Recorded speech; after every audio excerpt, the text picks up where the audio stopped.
बस types of vector में unit vector जिसका मैग्नीट्यूड 1 हो, नल वेक्टर जिसका मैग्नीट्यूड 0 की इक्वल हो, पोजीशन वेक्टर जिसमें हम एक पॉइंट को स्पेस में जाहिर करते हैं, कोलिनियर वेक्टर्स जब एक लाइन के साथ वेक्टर्स पैरेलल हो, इक्वल वेक्टर्स जिन वेक्टर का magnitude as well as direction same हो इक्वल वेक्टर कहलाते हैं। नेगेटिव वेक्टर्स वो वेक्टर्स जिनका मैग्नीट्यूड सेम हो पर डायरेक्शन डिफरेंट हो, these are the negative vectors of each other. तो आज हम डिस्कस करेंगे टाइप्स ऑफ वेक्टर्स। सबसे पहले जो टाइप ऑफ वेक्टर है वो है यूनिट वेक्टर। जैसा कि नाम से जाहिर है यूनिटी मीन्स 1, तो ऐसा वेक्टर जिसका मैग्नीट्यूड हमारे पास 1 की इक्वल हो, ऐसे वेक्टर को हम कहते हैं यूनिट वेक्टर। एक वेक्टर की रिप्रेजेंटेशन को मैग्नीट्यूड और डायरेक्शन के लिहाज से हम एक वेक्टर को ऐसे मैथमेटिकली लिखते हैं कि अगर एक वेक्टर है जो कि ए से मैंने डिनोट किया, ये इक्वल होगा magnitude of a into the direction of vector a. So इसमें ये मैग्नीट्यूड है और ये वो वेक्टर है जिसको हमने यहाँ पर ए से जाहिर किया हुआ है। तो ये जो डायरेक्शन है यानी जो यूनिट वेक्टर है, ये वाला यूनिट वेक्टर याद रखिए कि ये एक डायरेक्शन को भी जाहिर करता है। तो अगर ये नॉमिनेटर वाला डिनोमिनेटर के बराबर हुआ तो ये एक दूसरे को लेट्स से ये 40 और ये भी 40, तो ये कैंसिल आउट होगा और आंसर जो है वो 1 आ जाएगा। सो ये इक्वल होगा 1 के और that vector is known as unit vector. इसके बाद में जो हमारे पास टाइप ऑफ वेक्टर है वो है नल वेक्टर।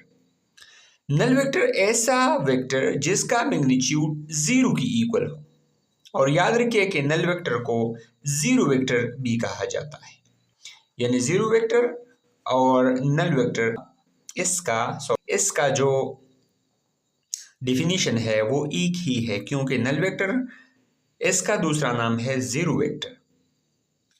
अच्छा, तो ऐसे वेक्टर में अगर इसका मैग्नीट्यूड 0 की इक्वल हो तो इस केस में हमारे पास इस वेक्टर का डायरेक्शन भी नहीं होगा, क्योंकि अगर मैं आपको कहूँ कि वेक्टर है जिसका मैग्नीट्यूड 0 की इक्वल है तो आप इसको डिफाइन नहीं कर सकते। तो ऐसे केस में उस वेक्टर का डायरेक्शन भी नहीं होगा। ये वैसे फर्जी लिया हुआ है टाइप्स ऑफ वेक्टर्स में, ये एज सच हमारे पास एग्जिस्ट नहीं करता। तीसरा जो है this is a position vector, और पोजीशन वेक्टर हमारे पास लेट्स से ये एक कोऑर्डिनेट सिस्टम है और यहाँ पर एक पॉइंट है।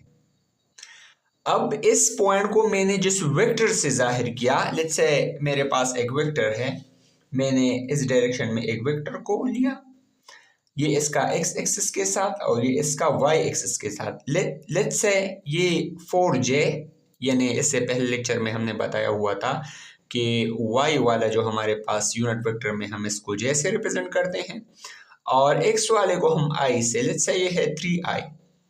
सो अगर ये है हमारे पास एक पॉइंट P, सो यहाँ पर ये पॉइंट P जो है ये लाई करता है 3i प्लस 4j, ठीक है।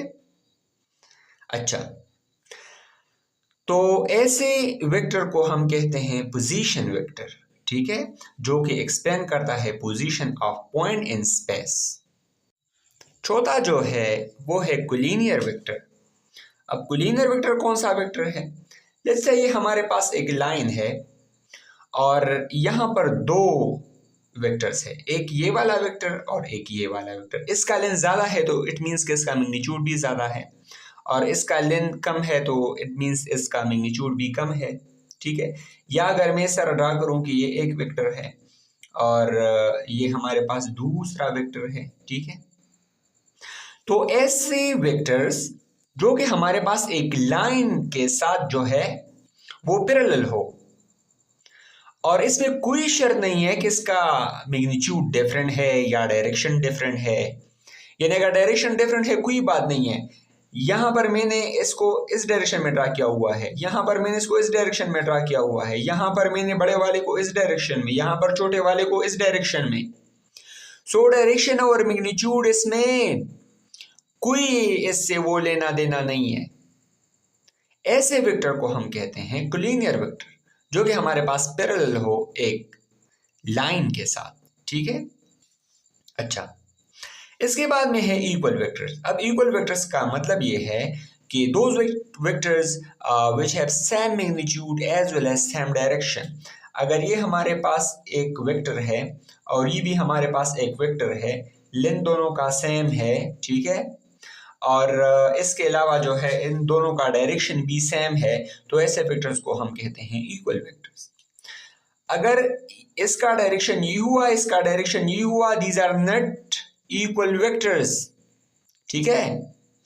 अच्छा, जीरो वेक्टर तो हुआ है। अब नेगेटिव वेक्टर क्या है? सो नेगेटिव वेक्टर में हमारे पास मैग्नीट्यूड सेम होगा, ठीक है, और इसके अलावा डायरेक्शन जो है वो अपोजिट होगा। कैसे? लेट्स से ये है हमारे पास ए वेक्टर और ये है हमारे पास एक दूसरा वेक्टर जो कि बी ए वेक्टर है। अब इन दोनों का मैग्नीट्यूड सेम है। लेट्स से इसका मैग्नीट्यूड जो है वो इतना है और इसका मैग्नीट्यूड जो है वो इतना है, तो दोनों का मैग्नीट्यूड क्या है? दोनों का मैग्नीट्यूड सेम है।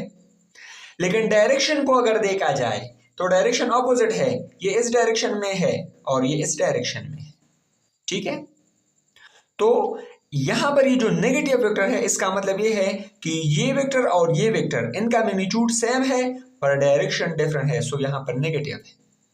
सो अगर एक वेक्टर हमारे पास इस डायरेक्शन में है तो दूसरा वेक्टर इस डायरेक्शन में है। अगर एक इस डायरेक्शन में, दूसरा इस डायरेक्शन में, तो एक वेक्टर अगर वेस्ट की तरफ है तो दूसरा ईस्ट की तरफ है। अगर दूसरा नॉर्थ की तरफ है तो हमारे पास पहला वाला साउथ की तरफ है, ठीक है। तो उम्मीद है कि ये वाला लेक्चर आप लोगों को समझ आ गया होगा। इसमें कोई इतनी बड़ी बात नहीं है। बस टाइप्स ऑफ वेक्टर में यूनिट वेक्टर जिसका मैग्नीट्यूड 1 हो, नल वेक्टर जिसका मैग्नीट्यूड 0 की इक्वल हो, पोजीशन वेक्टर जिसमें हम एक पॉइंट को स्पेस में जाहिर करते हैं, कोलिनियर वेक्टर्स जब एक लाइन के साथ वेक्टर्स पैरेलल हो, इक्वल वेक्टर्स जिन वेक्टर का magnitude as well as direction same हो, इक्वल वेक्टर कहलाते हैं।